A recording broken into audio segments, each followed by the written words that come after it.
Assalamualaikum semuanya, halo apa kabar? Semoga sehat selalu ya. Hari ini kita akan bahas materi tentang ekosistem bersama saya Mutiara Delvinia dengan NPM 2019-13-524 dari kelas R4F. Ekosistem merupakan hubungan timbal balik antara makhluk hidup dan lingkungannya. Ekosistem bisa dikatakan juga suatu tatanan kesatuan secara utuh dan menyeluruh antara segenap unsur lingkungan hidup yang saling mempengaruhi. Ekosistem sendiri terbagi menjadi dua, yaitu ekosistem alami dan ekosistem buatan. Selanjutnya kita akan bahas ekosistem darat yang merupakan ekosistem alami. Ekosistem darat ini merupakan kehidupan makhluk hidup dan lingkungannya yang ada di wilayah daratan. Ekosistem darat ini meliputi wilayah yang sangat luas dan seringkali kita sebut sebagai bioma. Ekosistem darat ini sangat dipengaruhi oleh hal tertentu, yakni iklim, dan iklim sendiri dipengaruhi oleh letak geografis dan letak astronomis. Selanjutnya kita akan bahas beberapa bioma utama yang ada di ekosistem daratan. Yang pertama ada bioma gurun. Bioma gurun banyak ditemukan di Amerika Utara, Afrika Utara, Australia, dan Asia Barat.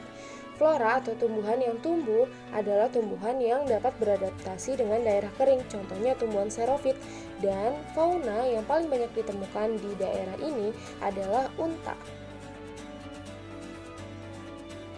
Selanjutnya ada bioma padang rumput. Bioma padang rumput membentang mulai dari daerah tropis sampai dengan daerah beriklim sedang, seperti Hongaria, Rusia Selatan, Asia Tengah, Amerika Selatan, dan Australia. Flora yang paling banyak ditemukan di bioma ini adalah rumput, serta kita bisa menemukan fauna yang hidup di daerah padang rumput ini, seperti di Amerika ada bison dan kuda liar, gajah dan jerapah di Afrika, domba dan kanguru di Australia, dan masih banyak lagi. Selanjutnya ada bioma sabana. Bioma sabana adalah padang rumput dengan diselimuti oleh gerombolan pepohonan. Berdasarkan jenis tumbuhan yang menyusunnya, sabana dibedakan menjadi dua, yaitu sabana murni dan sabana campuran. Setelah itu ada bioma hutan tropis. Bioma hutan tropis merupakan bioma yang memiliki keanekaragaman jenis tumbuhan dan hewan yang paling tinggi, meliputi daerah aliran sungai Amazon, Amerika Tengah, sebagian besar daerah Asia Tenggara, dan Papua Nugini dan lembah Kongo di Afrika. Flora yang tumbuh di bioma ini terdapat beratus-ratus spesies tumbuhan. Tumbuhan khas yang dijumpai adalah liana dan epifit. Liana adalah tumbuhan yang menjalar di permukaan hutan, seperti rotan, dan epifit adalah tumbuhan yang menempel pada batang-batang pohon dan tidak merugikan pohon tersebut, contohnya anggrek. Dan contoh fauna yang hidup di bioma hutan tropis ini ada burung hantu, babi hutan, kucing hutan, macan tutul, dan masih banyak lagi.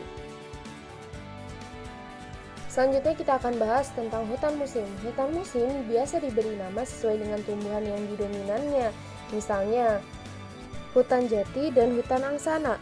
Di Indonesia, hutan musim dapat ditemukan di daerah Jawa Tengah dan Jawa Timur. Fauna yang banyak ditemukan di bioma ini ada rusa, babi hutan, dan harimau.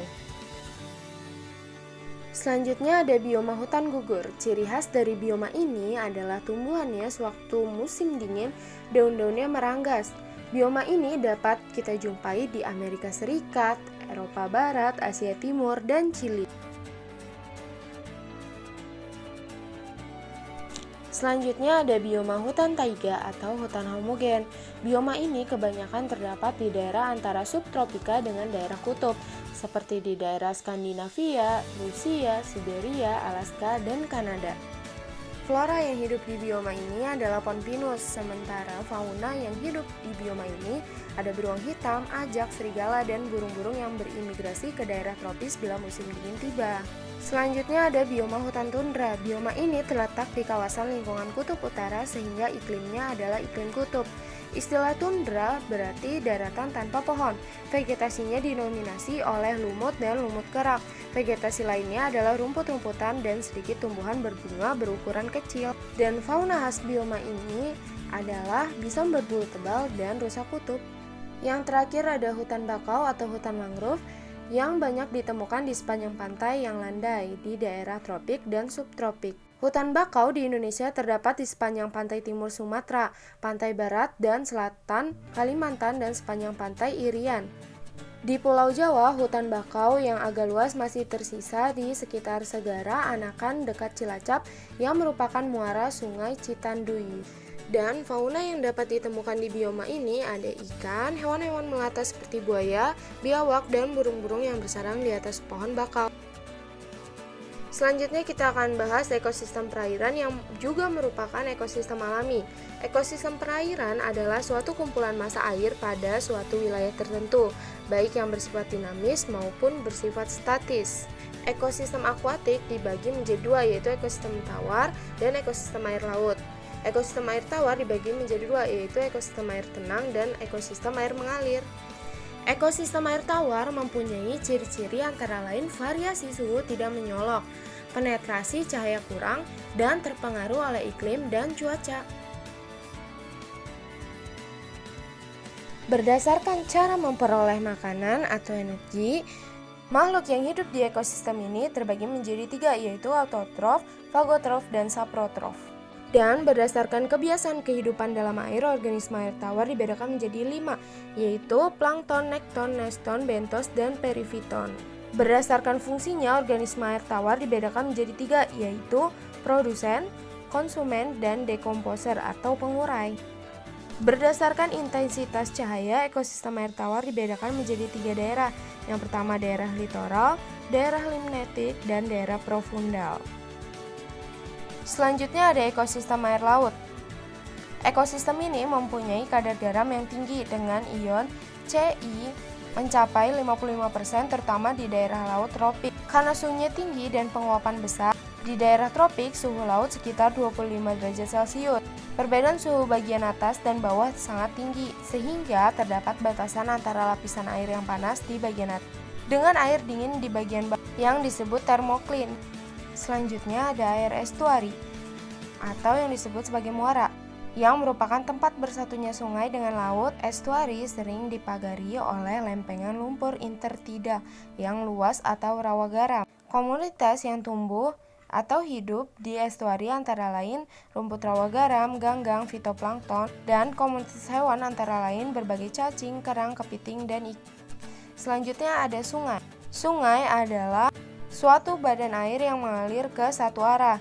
Air sungai dingin dan jernih serta mengandung sedikit sedimen dan makanan. Aliran air dan gelombang secara konstan memberikan oksigen pada air. Suhu air bervariasi sesuai dengan ketinggian dan garis lintang. Ekosistem sungai dihuni oleh hewan seperti ikan kucing, gegurame, kura-kura, ular, dan buaya. Yang terakhir adalah moon atau seagrass, adalah satu-satunya kelompok tumbuh-tumbuhan berbunga yang hidup di lingkungan laut. Tumbuh-tumbuhan ini hidup di habitat perairan pantai yang dangkal seperti halnya rumput di darat. Mereka mempunyai tunas berdaun dan tegak dan tangkai-tangkai yang menyerap yang efektif untuk berbiak. Berbeda dengan tumbuhan-tumbuhan laut lainnya, lamun berbunga, berbuah, dan menghasilkan biji. Mereka juga mempunyai akar dan sistem internal untuk mengangkut gas dan zat-zat hara. Sebagai sumber daya hayati, laut banyak dimanfaatkan untuk berbagai keperluan. Selanjutnya ada ekosistem buatan. Ekosistem buatan yaitu ekosistem yang lingkungannya diciptakan oleh manusia serta memenuhi kriteria tertentu untuk disebut sebagai suatu ekosistem. Karakteristik dari ekosistem buatan yang pertama, keberagaman spesies serta komposisi lingkungan yang cenderung lebih sedikit jika dibandingkan dengan ekosistem alami. Dibuat dengan tujuan tertentu. Menurut sudut pandang kepentingan manusia, ekosistem buatan lebih produktif karena ada campur tangan manusia, dapat meningkatkan pendapatan penduduk, dan bergantung pada hukum alam.